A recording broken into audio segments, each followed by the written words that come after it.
saying how he knows nothing in defiance of actual evidence showing he knew a lot. I think he, again, is perjuring himself. If I was advising him, I'd tell him to take the Fifth Amendment because I believe he's guilty of perjury. Jeffrey Epstein's lawyer is now in the crosshairs, not only testifying in front of the congressional committee that's investigating the inner workings of the deceased financier, the sex offender, but now he is being accused of perjury. Let's dive in. Welcome to Sidebar, presented by Law and Crime. I'm Jesse Weber.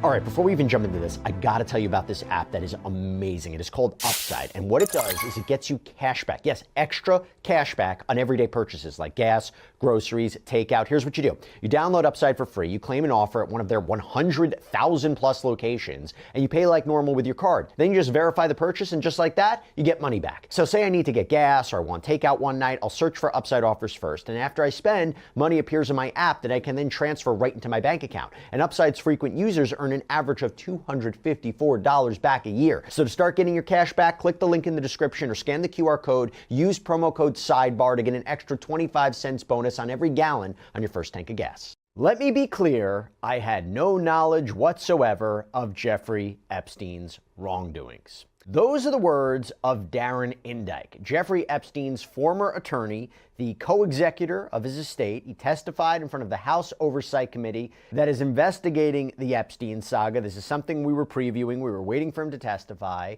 And I want to do a deeper dive into Darren Indyke in light of what he testified to. And considering the name Indyke, when you type that in to the DOJ's website for the whole Epstein files library, when you type in Indyke, comes up 30,000 results. Now, this is a man who has never been arrested. He has never been charged.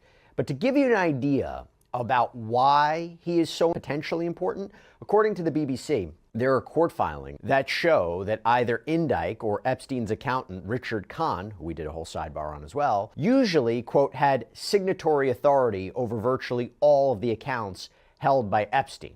And I'm talking dozens and dozens of accounts. Now, if that's the case, then what were they authorizing payments for, and what did they know? Those are the central questions, right? And it should also be noted that after Epstein died, both Kahn and Indyke, they were managing the settlements that were paid out from the Epstein Victims Compensation Fund to victims. We're talking payouts of over $121 million to more than 135 survivors. So they were definitely a part of Epstein's world. Now, in the Epstein files, I will tell you also this, to show you how important he is, how central he is, the feds actually created a diagram of Epstein's inner circle. Guess who's right at the top, right above Epstein? Indyke, okay? Now, here is what he had to say in his opening statement to the committee, which was released publicly. I will tell you the deposition itself was private. It's not clear if it's going to be released publicly at a later date. We don't have the full transcript. We don't have any video of it, but we get a sense of some of the things that he said. So, Indyke said, "My complete lack of involvement in that misconduct is a matter of record. Not a single woman has ever accused me of committing sexual abuse or witnessing sexual abuse, nor claimed at any time that she or anyone else reported to me any allegation of Mr. Epstein's abuse. He led two entirely separate lives, his professional one and the other, a private, personal one that caused many others to suffer. That I did not know what my client did in his private life may be difficult for some to believe, but it is true." And he explained he was only one of several lawyers that Epstein used, that he had a strictly professional relationship with him, adding, "My primary role was to provide corporate, transactional, and general legal services to Mr. Epstein and his companies, and I did so." And Indyke also provided a bit more insight into Jeffrey Epstein as a client, like how he had trouble getting approved for a credit card after JP Morgan Chase cut ties with Epstein after he was convicted of sex crimes in Florida. Remember, solicitation of prostitution, procurement of a minor, solicitation of prostitution, including a minor. That's basically what we're talking about. Quote, "It is undisputed that during this time period, Mr. Epstein had difficulty accessing credit cards from major banks." And again, I think this is referring to cash withdrawals that he apparently made for Epstein over the years. Now, Indyke said that he never tried to get around the bank's policies on cash withdrawals and that he never believed that the money was used for, quote, improper purposes. He said, quote, "For a person in Mr. Epstein's financial position with 5 multi-million-dollar residences staffed by dozens of employees and with an extensive travel itinerary, it did not strike me as unusual that Mr. Epstein's business, household, and personal needs required large amounts of cash on a regular basis." Now, I'm going to get more into the accusations, but one of the things that Indyk was accused of, he was accused of helping facilitate same-sex sham marriages for immigration purposes, right, to get around immigration requirements and immigration law. And there was court paperwork from the government's case against J.P. Morgan Chase that said this about an alleged victim, quote, during the latter part of this period, she was forced into an arranged marriage to another victim that was facilitated by defendant co-executor Indyk to prevent the other victim from being deported.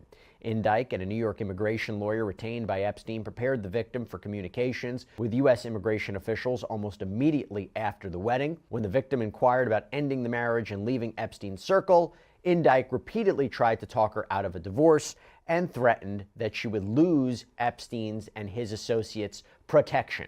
Now, Indyk called these allegations 100% untrue. There were references, by the way, to this marriage or these marriages in the Epstein files, maybe seemingly. So, for example, you have this email from Redacted to Epstein, 2013. Good morning, Jeffrey. We are going now to get marriage license, and she's asking if it's possible to meet with you because she has some questions. Now, in terms of Epstein's crimes and what he was accused of doing, Indyk said, quote, he was adamant that he had no idea anyone involved was underage and personally assured me he would never again let himself be in that position. I believed him, and I made the mistake of believing Mr. Epstein that he would not again commit a crime. I deeply regret doing so. Most importantly, I feel horrible for those women whom Mr. Epstein abused. So again, that's his justification for continuing his relationship and his work with Jeffrey Epstein after Epstein was convicted out in Florida.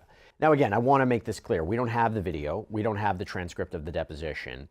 But we have kind of his opening statement. We don't know exactly the questions that were asked, right? The tone, all of that. Having said that, this is big. In terms of whether or not Darren Indyk was telling the truth, I want you to listen right now to what Representative Dave Min had to say to reporters. Look at this. I'm an attorney, a former law professor, had the chance to ask a few different lines of questions earlier with Mr. Indyk. And I have to say, I'm very surprised that he did not take the Fifth Amendment. I think it's very likely he perjured himself over and over and over again. And just to give you a few examples, I'm not going to go into detail, but, he claimed, and I think this is in the statement you all received, that he had no knowledge of any women or girls, and yet that doesn't account for the fact that numerous women have described how he helped them fix their problems. One woman had described how he had helped her get an apartment. He helped women with their immigration issues. He reportedly told a number of women not to talk to police when the police started investigating Epstein. It's just not credible to claim that you had no knowledge of what was happening.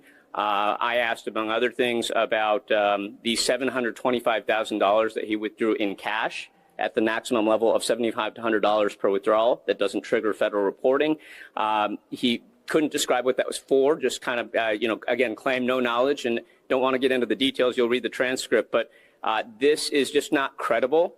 What is also really something that is incredible is that the FBI and Department of Justice had never interviewed Mr. Indyk or Mr. Khan, even those people were central figures in the Epstein files and the scandal around the rapes, the human trafficking, and all that. And I just want to applaud Robert, Jasmine, Summer Lee, who's not here with us, because it's under their leadership that we are moving forward right now. And I think what has become crystal clear over the course of these last few depositions is that these people are going to lie to us over and over and over. And what is really important is that we get the documents, because the documents are the things that can actually show us what actually happened here. I suspect he's going to give a few more hours of saying how he knows nothing in defiance of actual evidence showing he knew a lot. I think he, again, is perjuring himself. If I was advising him, I'd tell him to take the Fifth Amendment, because I believe he's guilty of perjury. Yeah, pretty incredible, right? So pleading the Fifth, by the way, it's your right against self-incrimination. You don't have to say anything that would incriminate yourself in a criminal case. You don't have an obligation to be a witness against yourself. Representative Robert Garcia also shared a similar feeling, releasing the following statement after Indyk's deposition. Quote, Darren Indyk played a central role in facilitating Jeffrey Epstein's abuse of women and girls and managing legal strategies that helped Epstein avoid government scrutiny. In his deposition before the committee, Indyk would not confirm or deny a settlement with Jane Doe 4, who accused Donald Trump and Jeffrey Epstein of abuse when she was a minor. However, he confirmed the existence of hard drives held by Epstein's private investigators. These hard drives are of great interest to our committee. Survivors and victims of Jeffrey Epstein deserve to know the truth. Oversight Democrats will not stop until there's full transparency about everyone complicit in Epstein's crimes. So is it possible that Darren Indyke committed perjury? For that, I want to talk about him a little bit more. I want to go through some of the mentions of him in the Epstein files, in materials, see what they may tell us. Like, for example, let me just start here. There is this 2019 account of a Polish former model who worked for Jeffrey Epstein, claims she worked for Jeffrey Epstein as an assistant between 2005 and 2006. Remember, these are allegations. Spoke to the FBI, spoke to federal prosecutors, and this is what it said. Epstein told Redacted that there was an investigation and that it had something to do with visas. Epstein told Redacted that they were asking about her parents. Epstein had surprised Redacted with a visit from her parents. Redacted knew that Epstein was lying about how her parents got their visas. Redacted recalled a time when she was on the island and Epstein told her, "Do you see the cameras? They're watching me." Redacted did not recall how she had learned about the actual reason for the initial investigation. Epstein's counsel, Darren Indyke, called her into his office and told her not to talk to law enforcement. Later on, the summary of this interview goes on to say, a Department of State agent, Ben Wolf, flew on Epstein's plane and asked who all of the girls were. Epstein told Redacted that she should ask Wolf about her immigration status. Epstein also told her to talk to Indyke, but Indyke could not help. And her interview makes one more important alleged revelation about Indyke. Summary says, Redacted recalled a Cuba trip where Redacted kissed Fidel Castro's cheek. Redacted was called in by Indyke, who told her that if she ever needed help, to contact him and never talk to the police. Redacted recalled feeling that something was off.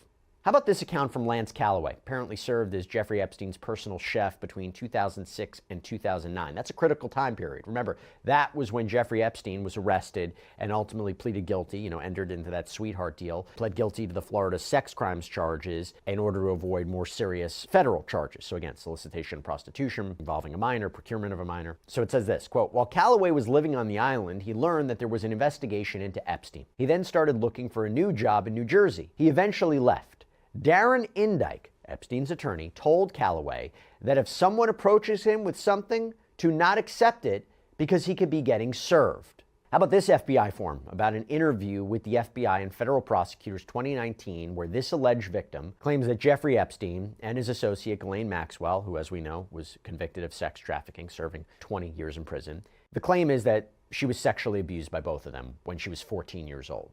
It says, quote, Redacted's interaction with Epstein faded out. Redacted would make excuses. In approximately 2001, she stopped contact with Epstein and Maxwell. Redacted had a boyfriend at the time who questioned who Epstein was. Epstein called and screamed at her, telling her how ungrateful she was. Epstein's attorney, Darren, known to law enforcement as Darren Indyke, contacted Redacted and told her that she owed Epstein $10,000 because Epstein co-signed for an apartment in New York City where Redacted and her family lived. At this time, the apartment had been leased out to someone who was not paying the rent. So that raises questions on both sides. You could say, if this is true, Epstein maybe contacted Indyke and just said, hey, I know somebody, they need to pay up, explain those circumstances, but not the circumstances of how he allegedly knew this person or what was between them.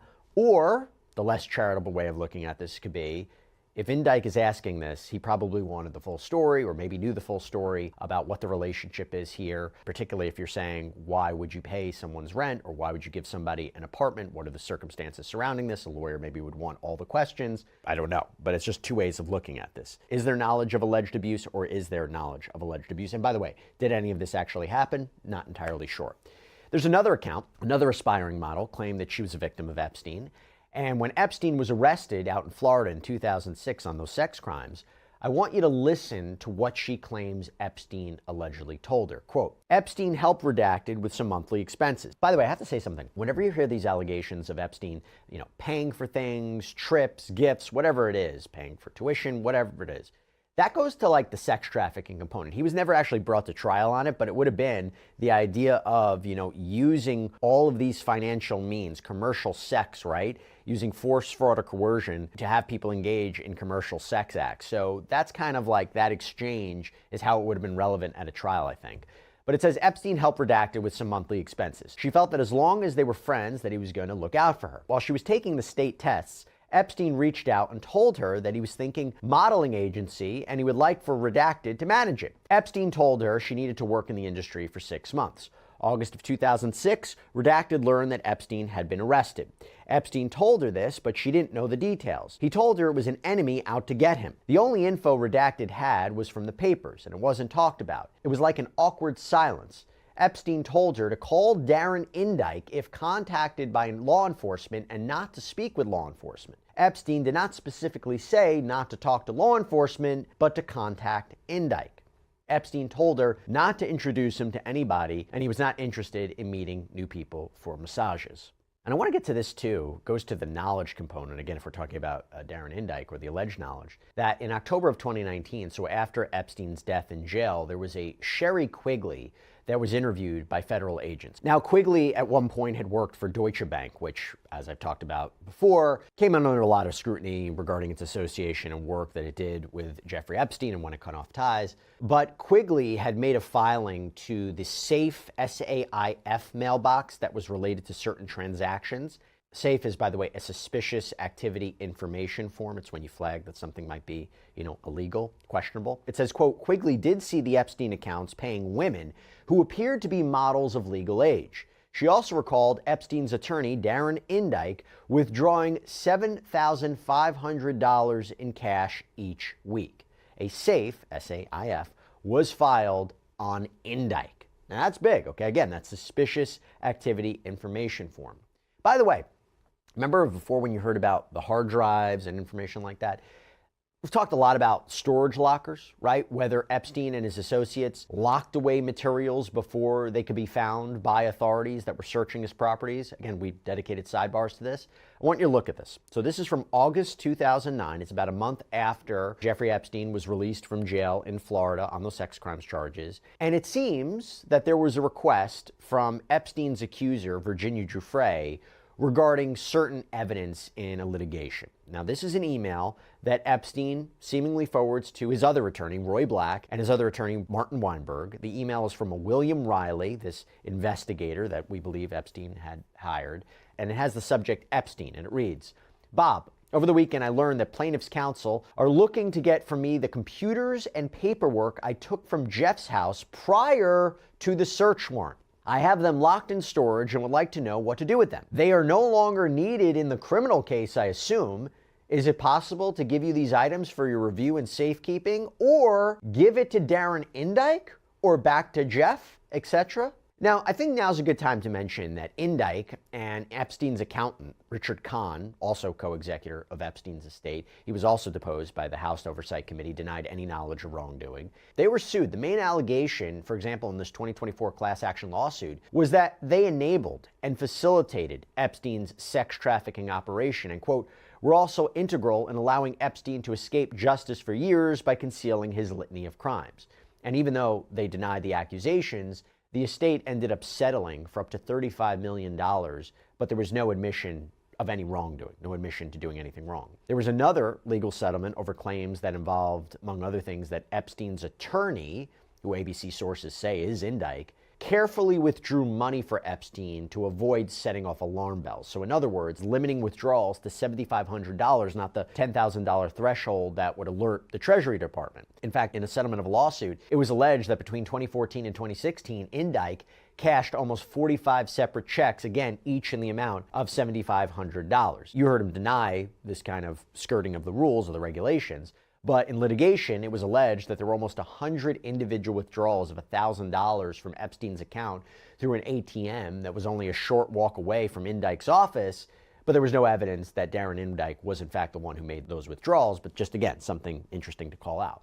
Now, I also have to call out this, okay, regarding knowledge and thoughts on Epstein. So at one point, Darren Indyke seemed to attest for Epstein's character. This is when Epstein was going to be sentenced for the Florida criminal charges. So in the paperwork that I believe was sent to the defense attorneys that they then sent to the court or federal prosecutors, it said, quote, Mr. Indyke has written that over the last 6 years, Jeffrey has funded literally hundreds of thousands of dollars in tuition assistance to many individuals, some of whom Jeffrey has no connection with whatsoever, from the preschool to the postgraduate levels. Then there's this alleged account from Indyke that was included. Shortly after I began working for Jeffrey, I experienced a personal and unexpected tragedy. After 5 years of marriage, my wife and I learned that I was infertile and we could not have children in the traditional manner. The recommended treatment protocol required my wife and I to undergo prohibitively expensive in vitro fertilization cycles, which we could not afford and which were not then covered by the company's medical insurance. It goes on to say, without even a moment's consideration, he, meaning Jeffrey, told me to go for treatment and send him the bills.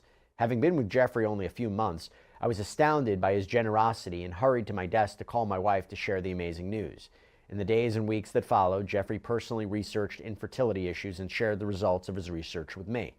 It goes on to say, without Jeffrey's support and stubborn daily encouragement, we would not have. He then recruited his then girlfriend, Ghislaine Maxwell, to meet with us to offer assistance with local adoption and overseas adoption procedures and to encourage us to try again. Thankfully, after our 5th cycle, my wife and I were blessed with twin daughters. Although Jeffrey was adamant that we owed him nothing, Jeffrey honored us by agreeing to be the godfather of our children.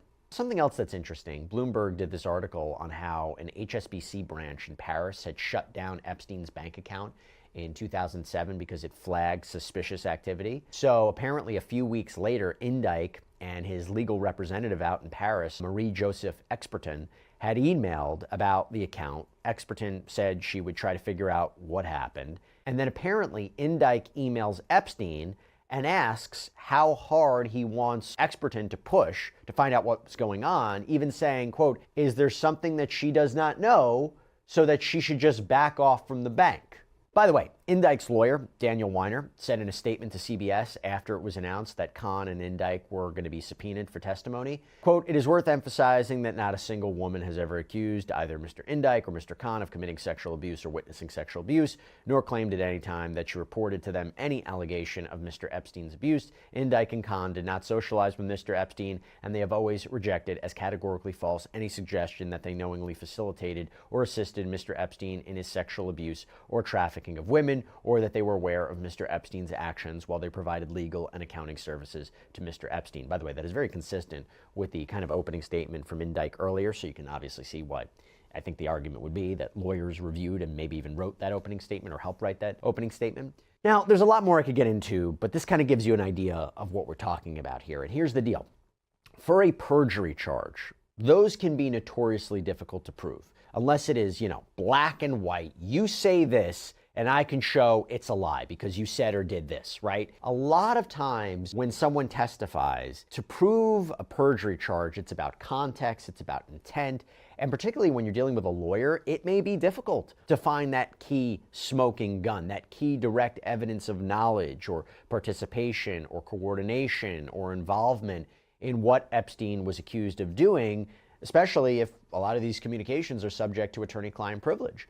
But if the committee feels that Darren Indike committed perjury, they can refer that to the Department of Justice, the DOJ, for potential prosecution. And if this morphs into a real, live criminal case, of course, there could be a potential trial. There could be more evidence that comes out, more arguments would come out, because a lot of this is a battle right now for the truth of what happened and who was potentially involved. Although I will tell you from a political point of view, doesn't seem the DOJ has an appetite to prosecute anybody right now with respect to the Epstein saga, but who knows? Something could change. Just interesting to say the least about Darren Indike and Jeffrey Epstein's lawyer and what he may or may not have known about his client. That's all we have for you right now here on Sidebar. Thank you so much for joining us. And as always, please subscribe on YouTube, Apple Podcasts, Spotify, wherever you should get your podcasts. You can also check us out on NBC's Peacock as well. If you want to follow me, X, Instagram, my News Nation show, Jesse Weber Live, Monday through Friday at 11 p.m. Eastern. I'll see you next time, everybody.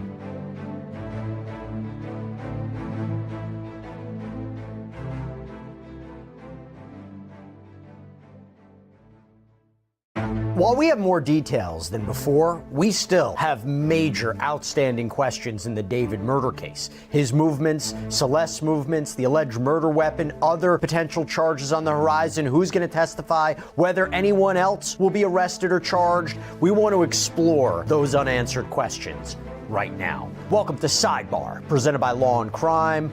I'm Jesse Weber. If you're watching this, if you're putting things out on social media, if you're into content creation, you might be wondering, how are we able to share so many of these clips from all of these stories, these breaking stories so quickly?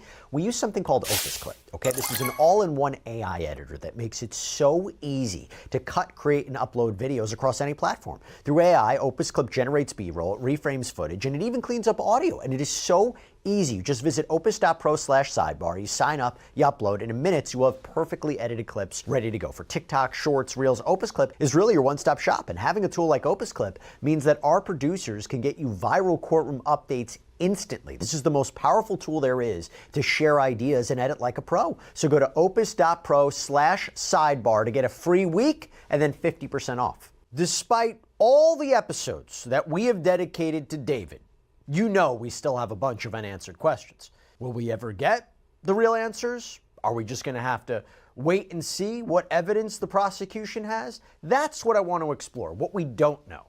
The unanswered questions in the case of the 21-year-old romantic homicide singer accused of murdering, sexually abusing, and mutilating the remains of a 14-year-old girl named Celeste Rivas Hernandez. Now, the first thing I got to say when we mention unanswered questions, the murder weapon, the alleged murder weapon. What exactly did David allegedly use to kill Celeste? I mean, here's what prosecutors claim happened. According to the prosecution's pretrial brief, quote, knowing he had to silence the victim before she ruined his music career as she had threatened, very soon after her arrival at his home, which they say happened on April 23, 2025, defendant stabbed the victim to death multiple times and stood by while she bled out. No mention in that brief, as far as we could tell, about what exactly was used.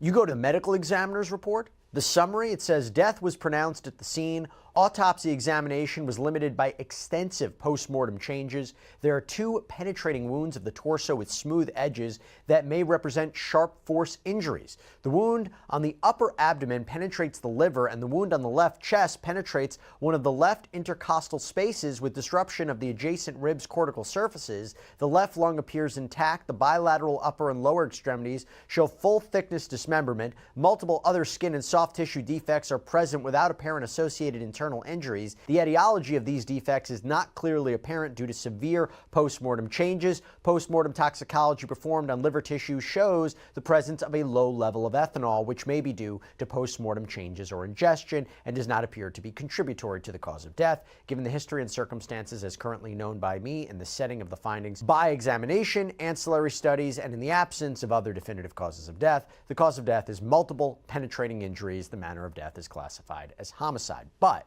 no murder weapon identified as far as we can see in this report. Now, is that a problem? Possibly for the prosecution. Look, the weapon's key. Normally, generally, you use the weapon to match it to the injuries that are sustained by the victim, and you may collect fingerprints or forensic material, DNA, on the weapon to possibly match it to the defendant. And without the weapon, it leads the defense to raise reasonable doubt, questions about reasonable doubt, about what happened, what was used, how did this happen. And I believe, and I've said this before and I'll say it again, I believe there is going to be a battle of experts in this case in terms of the cause of death and how Celeste died. And what complicates this is the decomposition and the dismemberment of her body, post-mortem injuries, post-mortem changes. So how can you definitively say what happened, right? That's going to be the battle between the experts, or at least what the defense is going to raise. And if you have no recovered murder weapon, possibly an issue. Although maybe the prosecution has something and they just haven't revealed it yet, we'll see. In a similar vein, when we talk about unanswered questions, the actual stabbing. Let me just read this to you again. Knowing he had to silence the victim before she ruined his music career as she had threatened, very soon after her arrival at his home, defendant stabbed the victim to death multiple times and stood by while she bled out.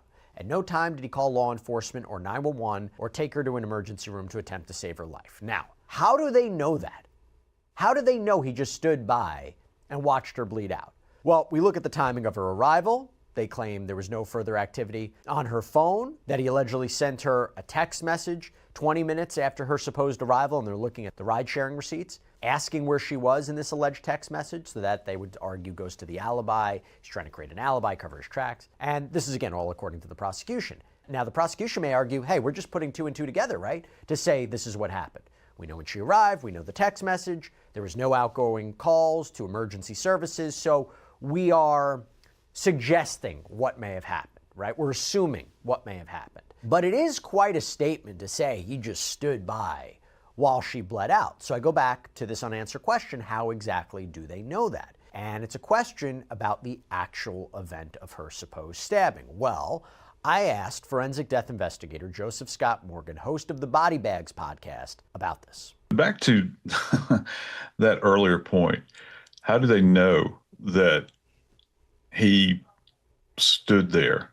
Because, look, I got to tell you, as an old investigator, you know where I get that kind of information from? It's not from the perpetrator. To say someone stands there and watches an individual bleed out, that comes from a witness. And that's the one thing that's left me scratching my head over all of this. You know how? Because that is a huge leap. If you're talking about an investigative descriptor, that is such a leap to make that affirmative statement, because I can tell you when their feet are put to the fire relative to any kind of trial that's going to come about, that question is going to be asked and it is going to have to be answered. You said in the report right here that he stood there while she bled out. So unless they have internal cameras that bore witness to this, unless there was something that was caught on a Tesla, you know, that's the only other path I can really go down relative to that. Unless they're just assuming this based on the idea of, look, we can say multiple penetrating wounds, right? I believe that's what they said the cause of death was, and they're saying we're putting two together, right? She allegedly came to the house at this time. We know that he allegedly sent a text to her phone 20 minutes later.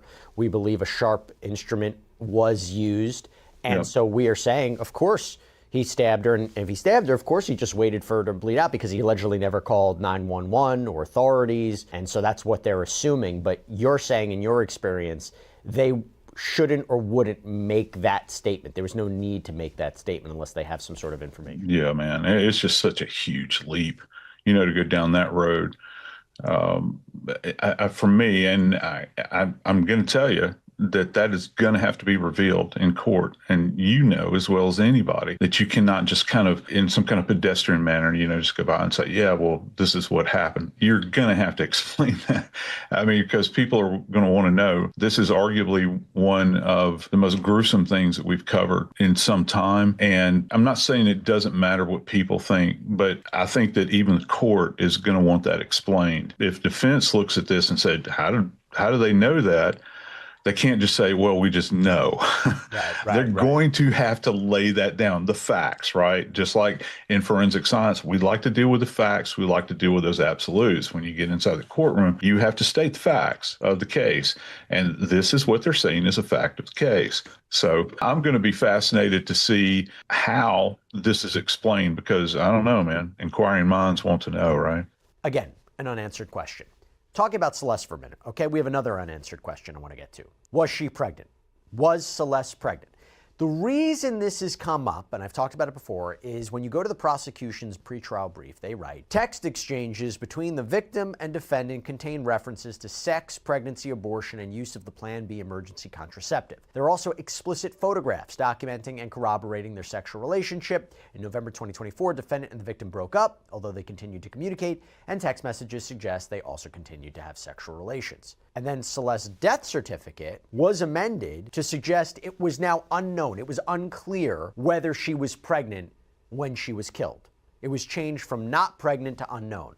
Again, I spoke to Joseph Scott Morgan about this. He said it could just be the medical examiner's office having to put this down because look at the text messages. Look at this part of the conversation. Look at this part of the investigation. Given the state of her body, given these messages, we may not really know if she was pregnant. And you have to consider it if they're talking about Plan B and abortion and all this.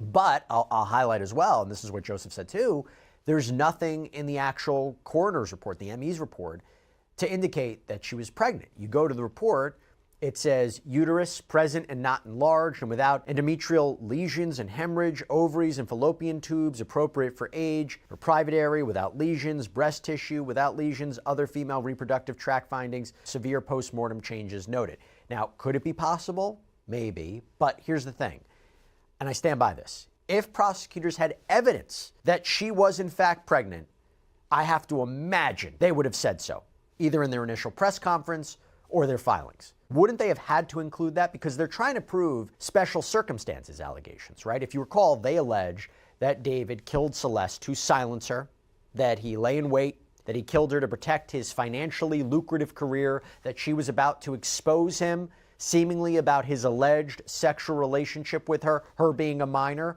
Remember, he's charged with that sex crime as well. What better way to prove motive? What better way to prove these special circumstances? What better way to prove he had an illegal sexual relationship with a minor, that's the allegation, than to say, you want proof? She's pregnant. 14-year-old pregnant with his child? That's proof of a sex charge. That's proof of a motive. That's proof of a special circumstance, right? But they haven't done that. Now, again, she was apparently in such a state of decomposition and dismemberment, that's what could be complicated. But again, at this point, nothing definitively indicates she was pregnant. Unanswered question. By the way, unanswered questions, we really don't know what their supposed communications were about when you think about it. You know, the prosecution mentions that there are, quote, text message exchanges between defendant and the victim on April 22nd and April 23rd, 2025, where the victim threatened to expose defendant and destroy his career. And they say that, quote, April 23rd is the likely date that she was allegedly killed and when all her cellular activity ceased. The night prior, on April 22nd, 2025, the defendant and the victim engaged in a lengthy argument as detailed in their text messages. The messages revealed the victim's jealousy over defendant's relationships with other women. As defendant led her to believe they had a future together, she became extremely upset and threatened to disclose damaging information about her relationship with defendant to end his career and destroy his life. Defendant's first studio album was due to be released on April 25th, 2025. He had an emerging multi-million-dollar career already in progress. He also had multiple product endorsements, which were highly profitable. So that goes to the timing. But again, we don't know exactly the substance of these communications. We don't know what was said, whether they were in fact, let's say, for example, a real threat by Celeste or not. You wonder if the defense will challenge whether or not she was making a real threat or not. And the same goes for this. Numerous text messages between defendant and the victim evidencing their sexual relationship, pregnancy, abortion, and use of Plan B emergency contraception. Messages through March 2025 prove defendant continued to manipulate the victim. They do mention one message, or one alleged message, where it says, all we do is have sex and just hang out. Man, I want more than that for myself. And it says these messages were obtained from defendant's iCloud data. So yeah, you have one alleged message verbatim, but I don't know what the others say. And we may find out more about what these precise messages are during a preliminary hearing, and obviously, definitely during a trial. Another unanswered question. Where's David been? What's he been doing? You go back to the timeline here. September 9th, David, as part of his Withered tour, he performs at the Fillmore out in Minneapolis. Remember why this is important. This is after prosecutors claim he killed Celeste, dismembered her, put her remains in the Tesla that was near this property where he was reportedly staying. Then it was towed away, went to a tow yard, and that's where her remains were found in the front trunk, according to authorities. And he's on tour while all this is going on. September 16th, the Los Angeles medical examiner positively identified the body as that of Celeste through dental records. They also claim that she had a tattoo on her finger reading "shh," that is allegedly similar to a tattoo that David reportedly has. September 17th, detectives from LAPD Robbery Homicide Division, they serve a search warrant on this property that David was apparently staying at in the Hollywood Hills. They seize evidence. They apparently find DNA evidence inside the garage. Prosecutors also say they find evidence consistent with the dismemberment of the victim's body in the inflatable pool, which contained multiple linear cuts. Several biological samples, which tested positive for blood, were collected within the garage area. DNA analysis determined that various samples matched the victim's unique genetic profile. September 19th, 2025, David cancels his tour. From when he canceled his tour to April 16th, when he's arrested, no idea what he's been up to, right? I mean, April 16th, he's arrested, armed personnel, they take him from this Hollywood Hills home, just over a mile from the tow yard. And this is significant because we really hadn't had any clue where he was. He had been reportedly radio silent since he canceled that tour. Apparently made no public appearances. Was he at this property the entire time? What was he doing? Is there anything that he did, said, or communicated in all those months that could potentially be used against him as evidence at trial? Not sure. Another unanswered question. What Celeste was up to? You know, there's a discussion by prosecutors about these alleged trips that she took with David. But remember, 2024, April 2024 is when her family reports her missing from Lake Elsinore, and she had been reported missing 3 times in 2024. April 5th was the final time that she was reported missing. You go to May 2024, according to ABC7, she reportedly called home. June 2024, according to CNN, she was photographed backstage at one of David's LA shows. September 7th, 2024, she turns 14. September 8th, 2024, TMZ reportedly has video of Celeste engaged in some sort of altercation with people in her Lake Elsinore neighborhood. By the way, this is going to be a year to the day before her body's found. November 2024, according to the prosecution's brief, David, Celeste, they break up, they stay in touch. April 22nd, 23rd, 2025 is when the alleged crimes are committed. And there's a gap in time. I mean, it's reported that she may have been photographed in January of 2025, but the bottom line is, unanswered questions, we just don't know exactly what she was up to. I wonder if that's going to be explored by the prosecution in their case.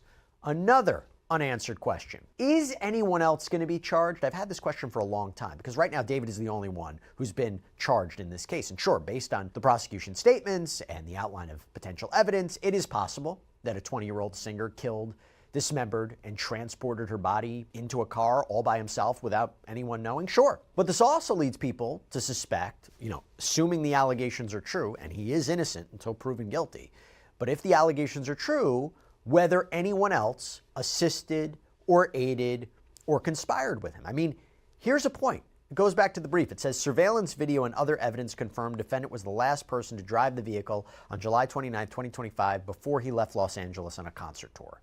Now, the defense's question where they might go is, did anyone else move the car after that? Her body wasn't reportedly found until September. Who else had access to that car? Who else could have had access to Celeste's remains?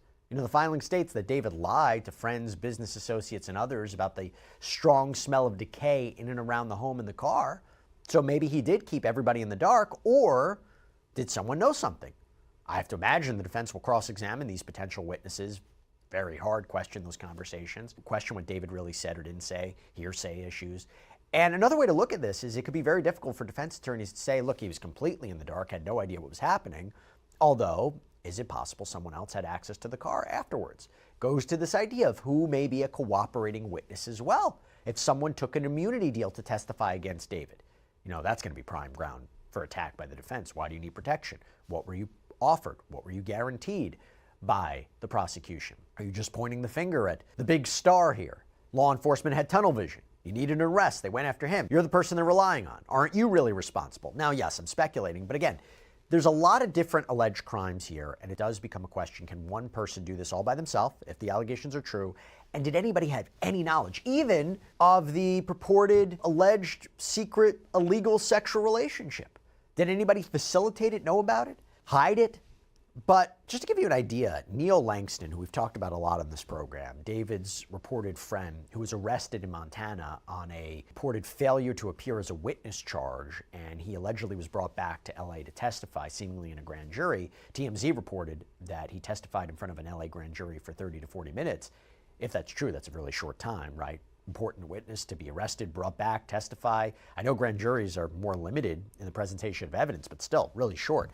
Did he take a deal? Did he know anything?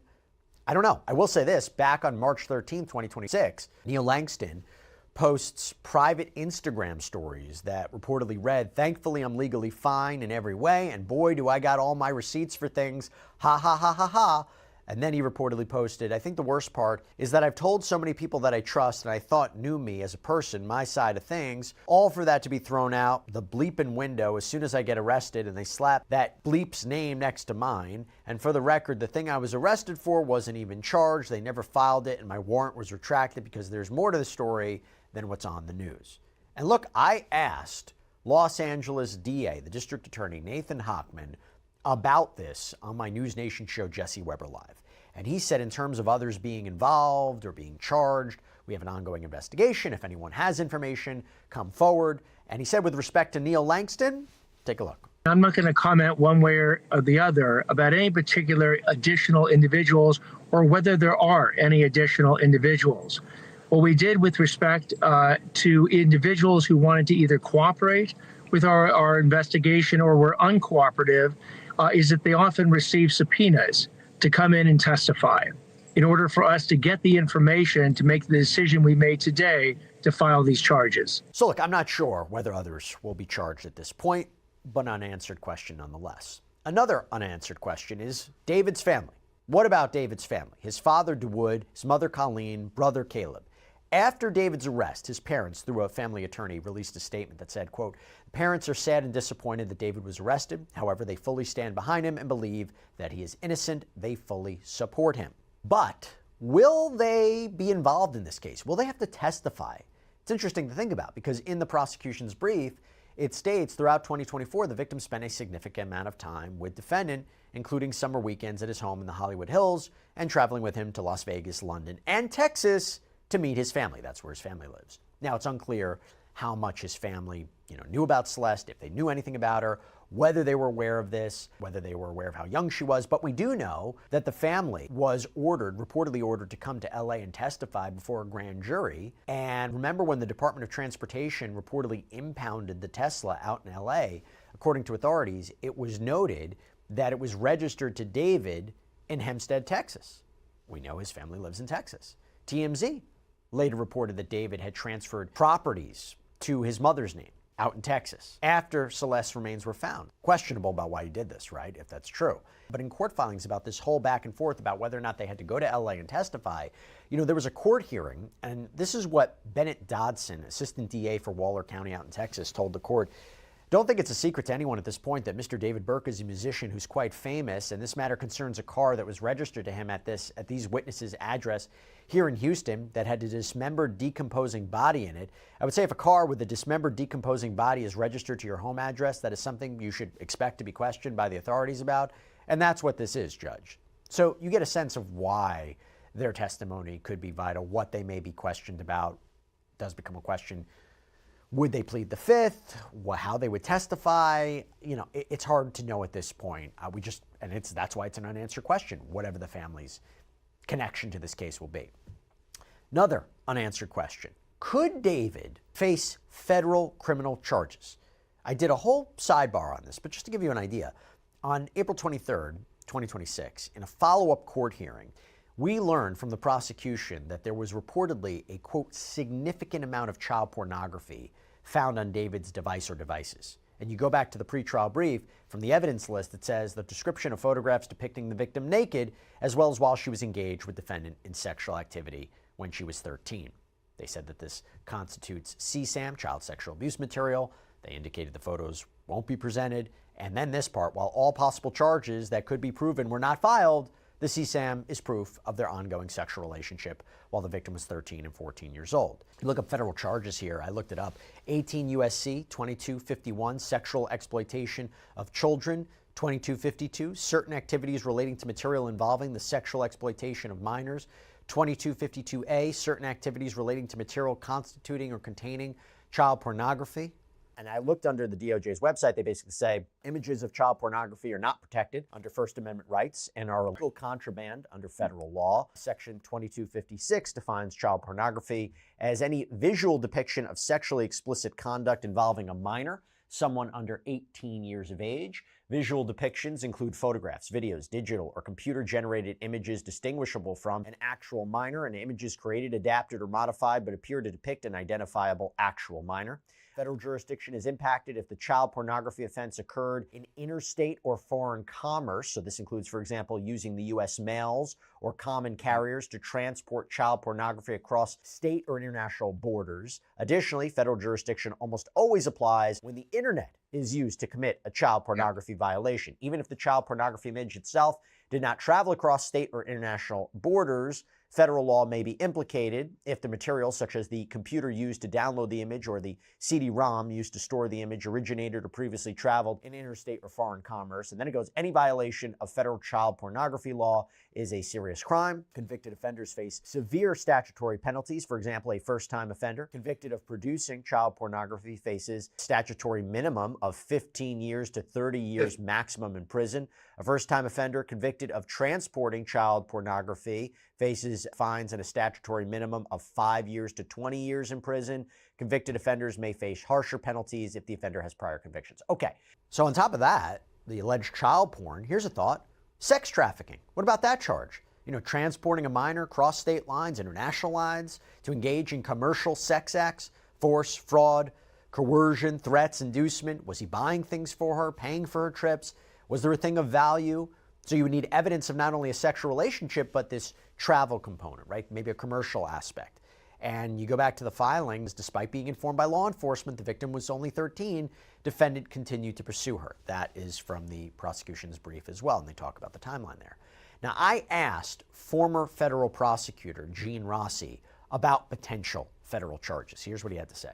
It's not automatically, but it sure points towards federal involvement.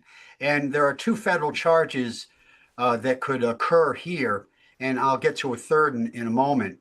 But I want to go to the child pornography. They have seized 8 terabytes of information from his iCloud account. They've only reviewed 1 terabyte.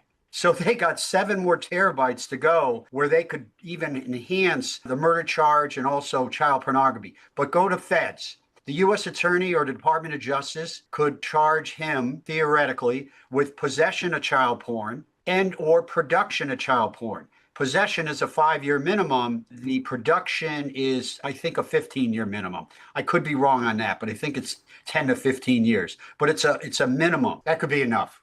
Because here's why. Because the interstate nexus for child pornography cases, and actually any federal crime, the bar is very low in terms of affecting interstate commerce. If you use your iCloud, if you use a computer, if you use the mails, it's almost inevitable you're going to invoke federal jurisdiction via the commerce, affecting commerce. So that doesn't bother me one bit in terms of the affecting interstate commerce. I did want to add this.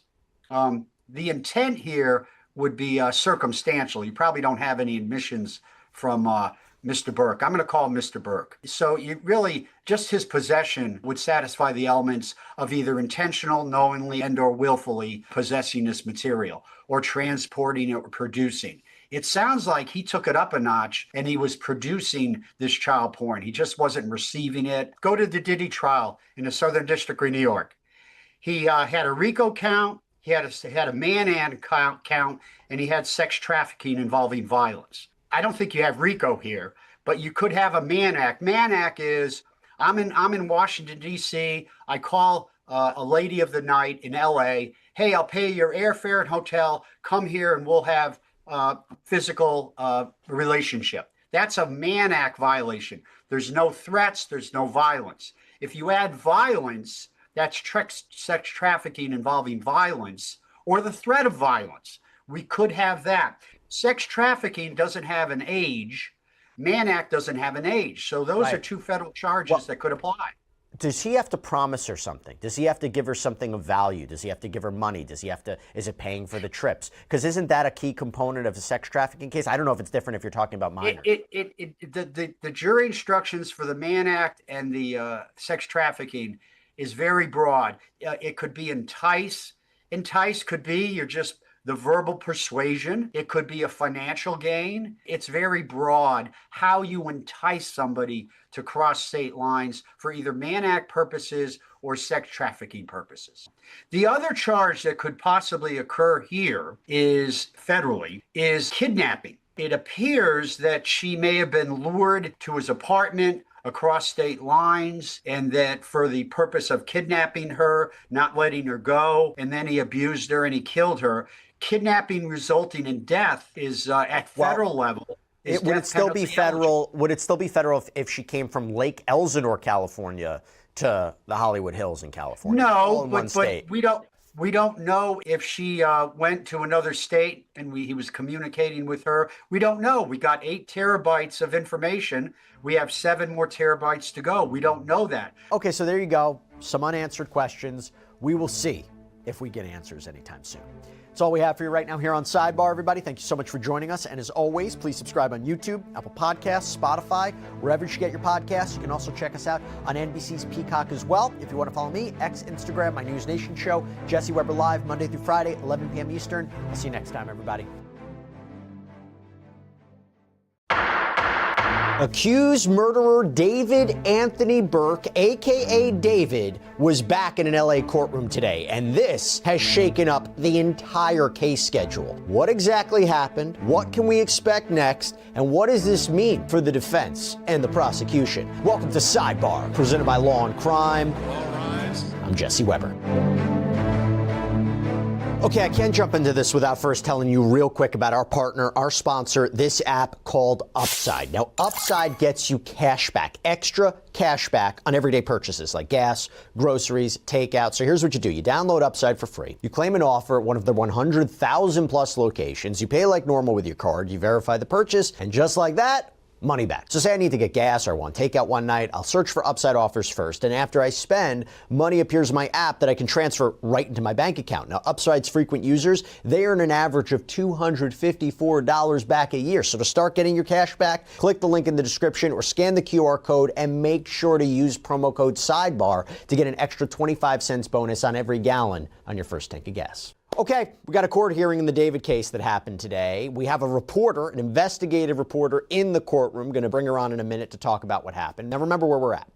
The 21-year-old romantic homicide singer, real name David Anthony Burke, David, is facing charges of first-degree murder, continuous sexual abuse of a child under 14, and unlawful mutilation of human remains, all in connection with the death of 14-year-old Celeste Rivas Hernandez, whose decomposed, dismembered body was found in a Tesla in LA back on September 8th of last year, a Tesla reportedly registered to David out in Texas.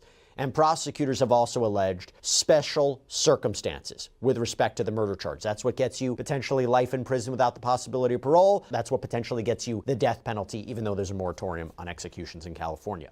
Murder of a witness, murder for financial gain, lying in wait.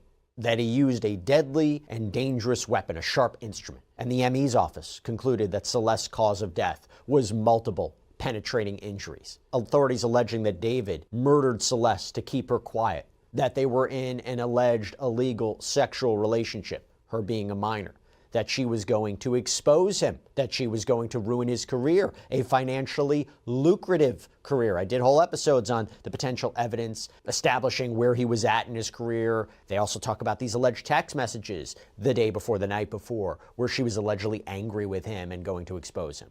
And the allegation is that he murdered her to keep her quiet. And prosecutors claim that on April 23rd, 2025, he lured Celeste to this property in LA, Hollywood Hills, stabbed her repeatedly, watched her bleed out, and then proceeded to order supplies online to engage in the dismemberment of her body and the cover-up of this alleged crime. Chainsaws, body bag, laundry bags, inflatable pool. They claim a combination of forensic evidence, surveillance footage, cellular data, DNA evidence, witness testimony, all ties him to these alleged crimes. So what happened in court today? For that, let me bring on somebody who was in that courtroom today. Investigative reporter Julia Deng is with us. Julia, so good to see you. Thank you so much for coming on to talk about this. Really appreciate it. I'm made of questions. I know this was a relatively short hearing, but very impactful, very important. First of all, how did David look? Let's start there. Not great, Jesse, as you can imagine. I mean, we've talked about how he actually requested a haircut last time. It doesn't look to me like he got that haircut. He walked in wearing this orange LA County jail uniform, kind of lighter than what I'm wearing right now. He had a white long-sleeved shirt underneath it. He did not look clean-shaven. Hair looked to be a little bit longer, very curly. But he was actively paying attention. You know, he was looking from attorney to attorney as they were speaking during this very brief status conference. And he did speak this morning. This was actually my first time hearing his voice live. It was brief. He just said, "Yes, Your Honor," when the judge addressed him. And it was a question about pushing back the upcoming dates in this case. So It is still, you know, a question as to whether or not this is going to trial. And the big takeaway from this morning's status conference is that we are going to have to do this exercise all over again. So there's going to be another status conference June 17th. And then this preliminary hearing that we've been talking about May 26th. And as you've been reporting, Jesse, that was supposed to happen back in April. So now they've pushed that back again. That's going to be June 29th now. So David Burke was asked, you know, are you okay with that? And he just said, "Yes, Your Honor," and that he was led back out. Okay, so I have a number of questions about this.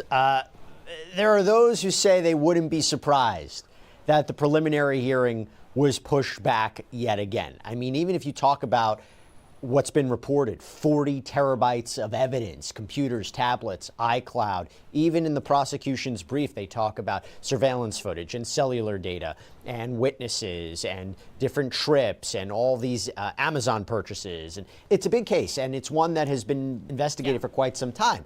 At the same time, Julia, I'm trying to understand why this is happening, because, correct me if I'm wrong, it's the defense who's asking now to have a delay, because weren't they the ones who said Blair Burke, his attorney, was pushing for a speedy preliminary hearing as soon as possible? And it was the idea, we're going to challenge the prosecution's evidence. We're going to challenge, because in a preliminary hearing, so everybody knows, right, the prosecution has to present not their whole case, but sufficient evidence to establish probable cause, low standard, but say, hey, we got enough here to support these charges, to move forward towards trial. Preliminary hearing, why it's an advantage for the defense is because they can challenge that evidence. So they wanted the prosecution, hey, we want this a preliminary hearing immediately. We want to see what you got. We want to challenge it. We don't think you have a case here. We don't think he's the cause of Celeste's death. And now, and correct me if I'm wrong, are they the ones today in court saying we need a delay?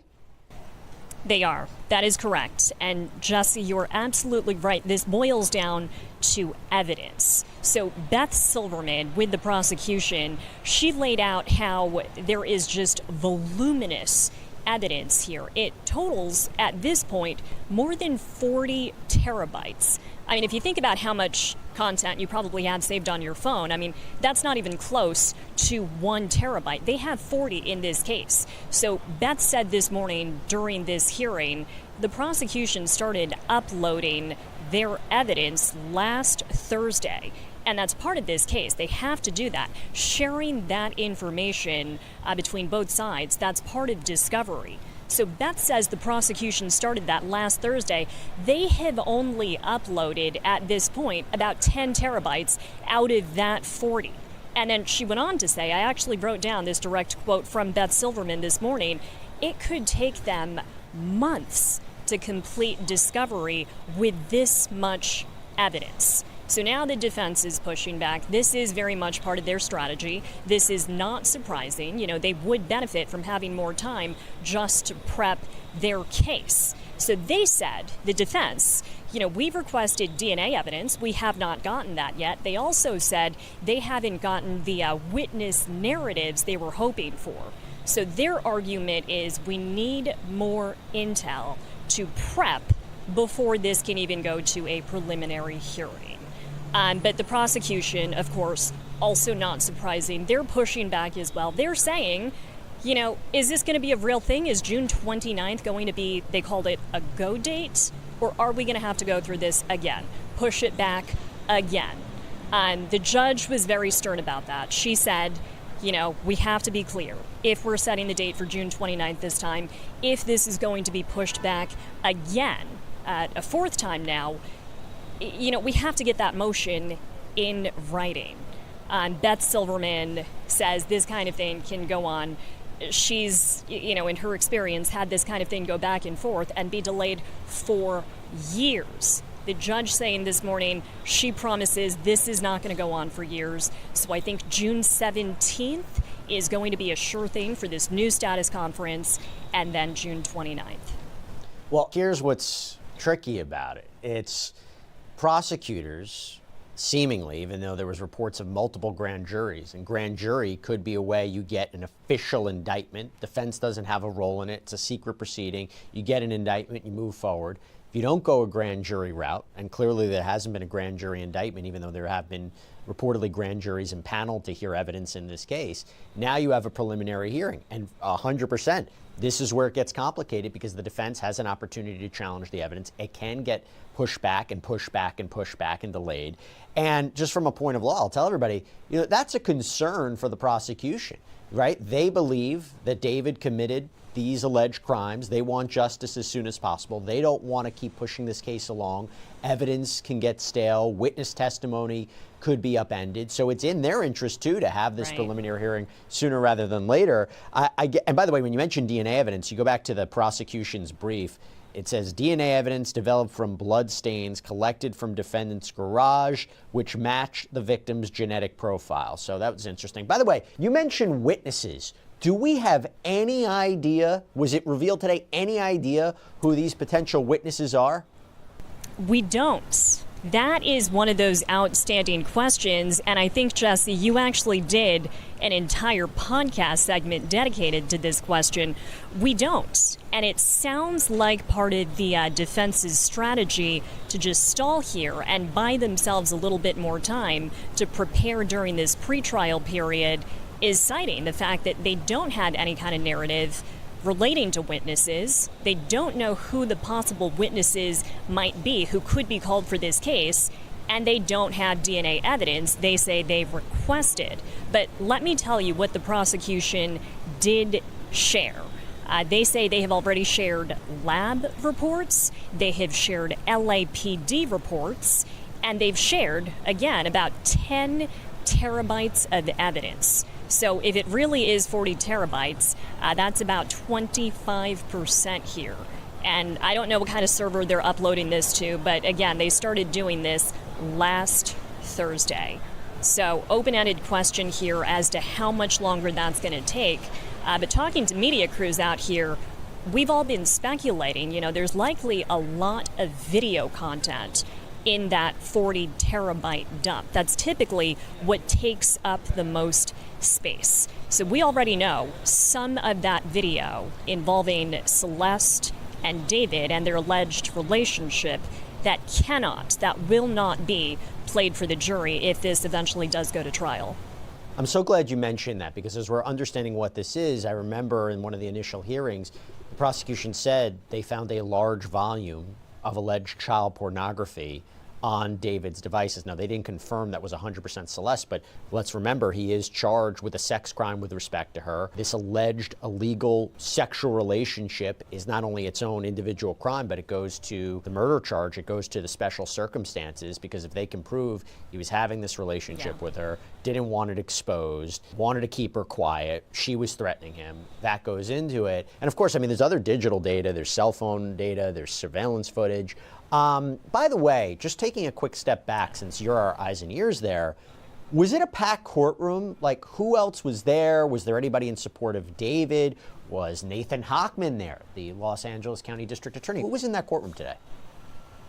It was largely media this morning. We did look around in the hallway before we even got into the status conference to see if perhaps he had any supporters. I know last time, during his last court date, David did have at least two supporters with him. There was no family present this morning, nobody for either David or Celeste. I think it was just the defendant with his uncut hair, his orange jumpsuit, and then defense attorneys. So it was largely media in the back two rows in this courtroom, prosecution, defense, and it went by very quickly. They started within 5 minutes of 8:30, the scheduled start time, very clear on directions, no cameras, no cell phones, and it wrapped up within about 10 to 15 minutes. And by the way, what was his interaction like with his defense attorneys? I saw a report, I think, could be wrong, but you'll correct me if I'm wrong. Did he wink at his defense attorney at one point? What was that interaction like? This is a fascinating human, Jesse. If I ever have an opportunity to interview David, I've got questions for this man. He seemed incredibly comfortable sitting there. I think he was resting his elbows on the table at one point. I mentioned earlier he was listening actively to the back and forth between prosecution and defense. He was looking from attorney to attorney. At one point, I think I saw him nodding along. He made eye contact with the judge. He spoke once when he was asked if June 29th would be a go date, a good rescheduled preliminary hearing date for him. He just said, yes, Your Honor. He spoke clearly. He did not seem shaken. He did not seem like a defendant being charged with first-degree murder. And that's not it.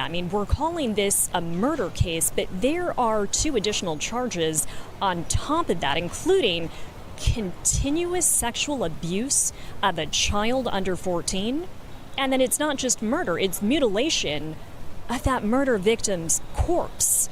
And I know we haven't delved into this yet today because we don't yet know if the DA is going to ultimately pursue the death penalty, but that's an option in this case because of the special circumstances on top of that murder charge. And I believe, Jesse, in the state of California, you only need one special circumstance to be eligible for the death penalty. In this case, it's not one, it's not two, it is three. And look, there is a moratorium on executions in California, but that's even besides the point. I mean, this goes to this whole idea of if That's they decide correct. to go that way, it would, prolong the trial, it would make it a little bit more complex. But you're talking about the ultimate punishment. Not surprising when you talk about this crime. Yes, he's innocent until proven guilty, 100%. But you were talking about the brutal slaying of a 14-year-old girl who was dismembered and also allegedly sexually abused. It's a really, really horrific crime. By the way, I have a couple minutes with you, Julia. You've been following this case, I believe, from the beginning. You've been following it for quite some time. As you're in that courtroom and you're listening carefully to the discussions that's happening between the attorneys and the judge, what is your biggest questions that you want answered right now? What are you looking out for in terms of the evidence? I mean, thank you for talking about the episode we did on the witnesses. I think that's a crucial discussion, whether or not it's going to be somebody like Neo Langston, or it's going to be David's family, or it's going to be the Riverside County Sheriff's deputies, or it's going to be the medical examiner or members of the medical examiner's department. I mean, you tell me what you're looking out for, what you're keeping an eye to, and ear and an eye to as you're in court for these hearings. Number one question, Jesse, is what you've been covering extensively. Who are the witnesses going to be? What is their testimony going to entail? I think another big question is relating to some of the more definitive language we've seen in the charging documents. How do prosecutors know, for example, that David stood by and watched Celeste bleed out? My big question is, was there some kind of home surveillance video that captured this? I mean, that wouldn't be out of the question. Many people have cameras in their homes. David was also an individual who was very comfortable around cameras. I mean, he was constantly live streaming, snapping things, recording things. Could there be footage actually showing that act? And then I also want to point out, the wording of what defense attorneys have said. They're denying the charges. David has entered a not guilty plea on all of these counts. But they're saying that he was not the cause of her death. That raises the question, who was? Could there be somebody else involved? Could somebody else be charged? When I was waiting to get into the courtroom this morning, I was talking to a couple other journalists covering this case. That's what we're all wondering at this point. Who else may have helped? Who else could have been involved? And what additional cases, what additional charges and defendants could we see coming out of this? I think this is just the tip of the iceberg. I think this defendant is going to be one of several as Celeste and her family and her community fight for justice. I'm so glad you mentioned this because it raises a number of different questions. I've talked about it multiple times about, is it possible a 20-year-old singer, if the allegations are true, killed this 14-year-old, took steps to dismember her body, and ultimately did it, took that alleged trip to Santa Barbara to hide evidence? Sure. But is it also possible he may have had some help? I asked Nathan Hochman about this on my News Nation show, and he wouldn't obviously confirm one way or another whether they're looking into any other people, there are going to be any other arrests. But it also goes to the idea of other charges. If there's child pornography allegedly on his devices, or you're talking about a minor who was allegedly brought across state lines and there's sexual activity, is there sex trafficking? I did an episode on that too.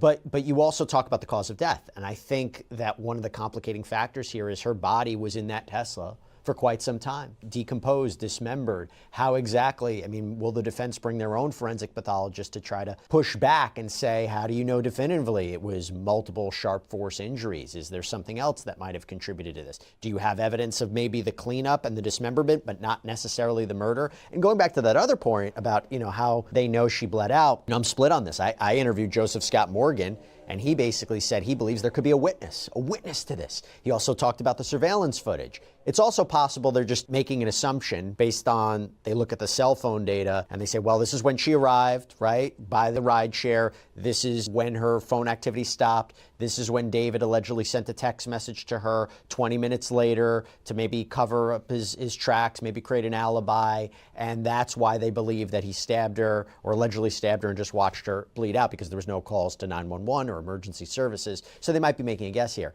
I have to ask you one more part about this. You're in LA. I'm not in LA. You're in LA.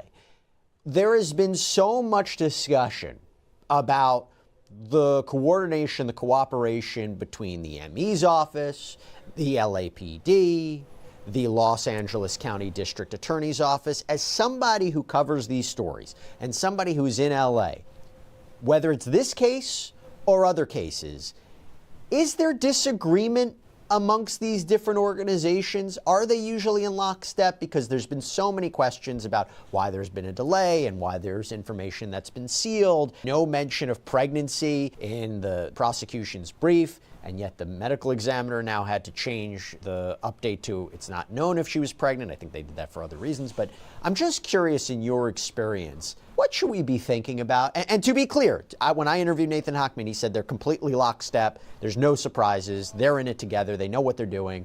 I'm just curious your perspective. There is so much to unpack here. There are so many questions, Jesse, about the coordination and the timing. And I think the biggest thing that happened in this case that we don't typically see with charges of this magnitude, I mean, the LAPD made the arrest on, what was it, April 16th? And it wasn't until April 20th that charges were filed. So that alone raises questions about the coordination. Why were charges not filed first? Did LAPD do that because they were trying to force the DA's hand? And if so, what was the holdup? What was taking them so long to investigate when it seems to all of us like they already had overwhelming evidence? They had probable cause here. So a lot of questions. You know, I don't want to give rise to any additional conspiracy theories. I think everybody on the internet is buzzing about all of this already, but just the facts of the case here. Arrest on April 16th, charges not filed until days later, and then now information being changed. I think that part about Celeste not being pregnant and then that not being able to be definitively determined, that may have something to do with this state of decomposition. But that is one of the questions that I think you've debunked on this podcast. There does not appear to be any definitive evidence pointing to the fact that Celeste was pregnant. If that does emerge at some point, that for sure is going to add additional charges onto what is already a stunning and an incredibly disturbing case against David. Yeah, and just the final point before we wrap up, I'll say if prosecutors knew that she was pregnant, they would have 100% have included that. I mean, what better way to establish an alleged illegal sexual relationship to show he needed to allegedly keep her quiet, take the allegations are true. I mean, proof of pregnancy, they would definitely put that in there. Now, I will say, it seems to me, yes, because of the decomposition. Perhaps they can't definitively say that. And I think also they have to put unknown, considering the prosecutors say there were messages, text messages about pregnancy and Plan B and things like that. So I think the investigative portion of that is what led to it. Julia, thank you so much for taking the time. I really, really appreciate it. I would love for you to come back when we have the next hearing now in June, see what happens. But Julia Dang, thank you so much for taking the time. Great reporting. Thank you, Jesse. Talk soon. And that's all we have for you right now here on Sidebar, everybody. Thank you so much for joining us. And as always, please subscribe on YouTube, Apple Podcasts, Spotify, wherever you should get your podcasts. You can also check us out on NBC's Peacock as well. If you want to follow me, X, Instagram, my News Nation show, Jesse Weber Live, Monday through Friday, 11 p.m. Eastern. See you next time, everybody.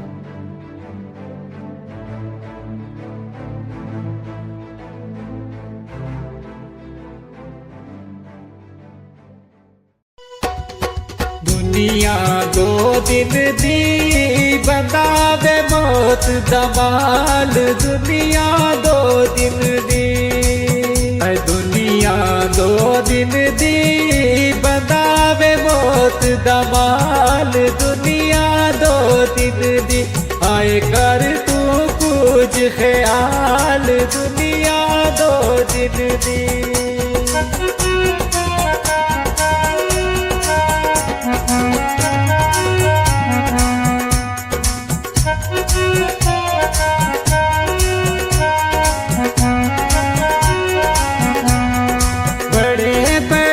सुल्तान भी आए बड़े बड़े सुल्तान भी आए ओढ़क जा बिच खाक समाए ओढ़क जा बिच खाक समाए आए हो गए ख्वाब ख्याल दुनिया दो दिन दी आए हो गए ख्वाब ख्याल दुनिया दो दिन दी दुनिया दो दिन दी बंदावे मौत दा माल दुनिया दो दिन दी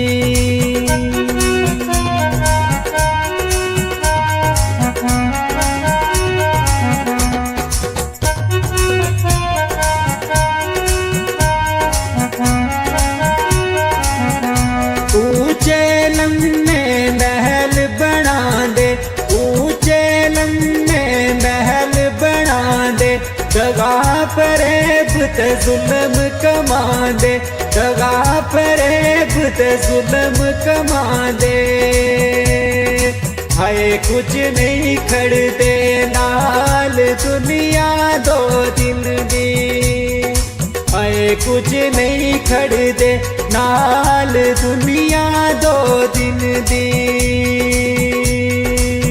ओ दुनिया दो दिन दी बंदावे मौत दा माल दुनिया दो दिन दी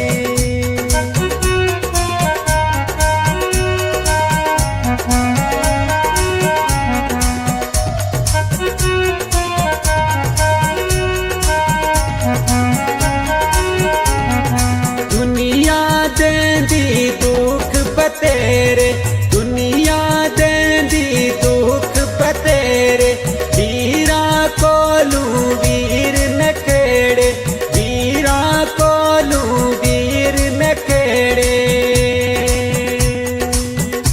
आए मावा तू विछड़े लाल दुनिया दो दिन दी आए मावा तू विछड़े लाल दुनिया दो दिन दी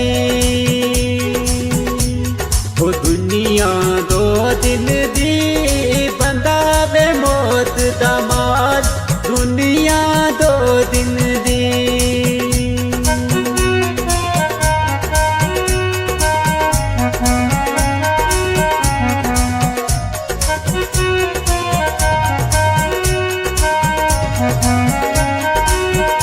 सुख दे सजना सारे संगी सुख दे सजना सारे संगी नस जांदे जद आवे तंगी नस जांदे जद आवे तंगी हाय कोई नहीं गम दा प्याल दुनिया दो दिन दी ओह कोई नहीं गम दा प्याल दुनिया दो दिन दी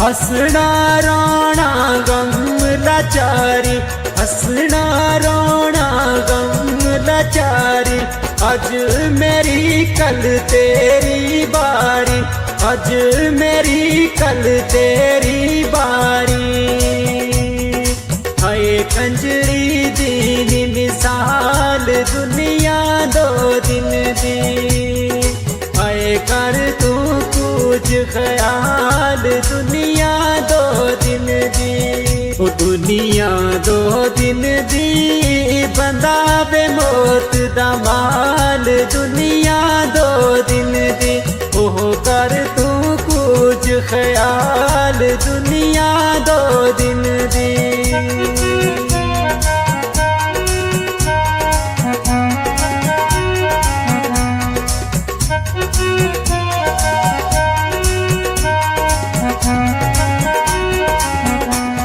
वे तुड़ा नी मिट्टी दा वीरा पुत तुड़ा नी मिट्टी दा वीरा अपना आप संभाल बशीरा अपना आप संभाल बशीरा हाय मिट्टी मिट्टी दा माल दुनिया दो दिन दी हाय मिट्टी मिट्टी दा माल दुनिया दो दिन दी हाय कर तू कुछ ख्याल दुनिया दो दिन दी हाय कर तू कुछ ख्याल दुनिया दो दिन दी ओ दुनिया दो दिन दी बंदा मिट्टी दा माल दुनिया दो दिन दी हाय कर तू कुछ ख्याल दुनिया दो दिन दी हाय कर तू कुछ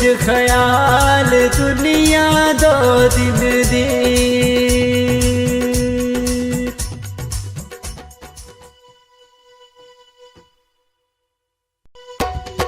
दुनिया दो दिन दी बंदा वे मौत दमाल दुनिया दो दिन दी दुनिया दो दिन दी बंदा वे मौत दमाल दुनिया दो दिन दी आए कर तू कुछ ख्याल दुनिया दो दिन दी